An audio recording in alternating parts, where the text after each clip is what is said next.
The general used a piece of meat to trick these slaves into the enemy's trap. It wasn't until they reached the depths of the canyon that they realized the danger. With their developed hearing, the slaves sensed that a group of unknown creatures was rapidly approaching them, but they didn't dare flee because they would be whipped by their master. At this time, those creatures were also getting closer and closer to them. The violent buffalo herd instantly scattered the crowd. To survive, the slaves all ran back. Some slaves even wanted to climb up the hillside to avoid the buffalo's impact, but the general didn't give them any way to survive. Everyone was not allowed to leave the canyon even half a step, because the buffalo herd was the advanced troops sent by the enemy army. There were still thousands of wild buffalo behind that needed the slaves to lure out. In such a desperate situation, the slave Jimmy appeared unusually calm. With his extremely fast speed, he could freely shuttle through the buffalo herd and wasn't afraid of being trampled to death at all. He even rescued his master, who abused him daily in this extremely chaotic situation, showing how loyal he was. Jimmy thought he could survive after avoiding the buffalo's impact, but unexpectedly they couldn't avoid the general's cold arrow. Fortunately,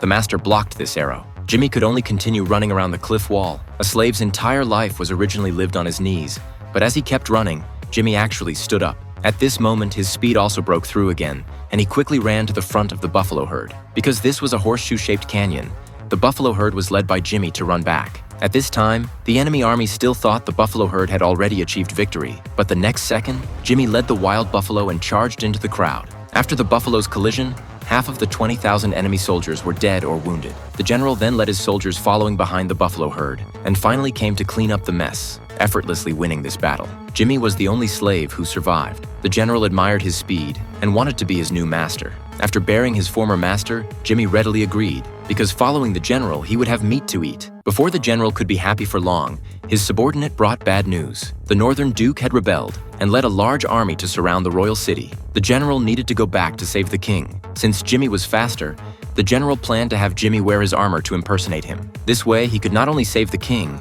but also get all the credit. However, this would be the most wrong decision of his life. When Jimmy arrived at the royal palace, he unexpectedly killed the king directly and saved the weaponless queen, because the general had told him, "Zrania, those without weapons in their hands were the king."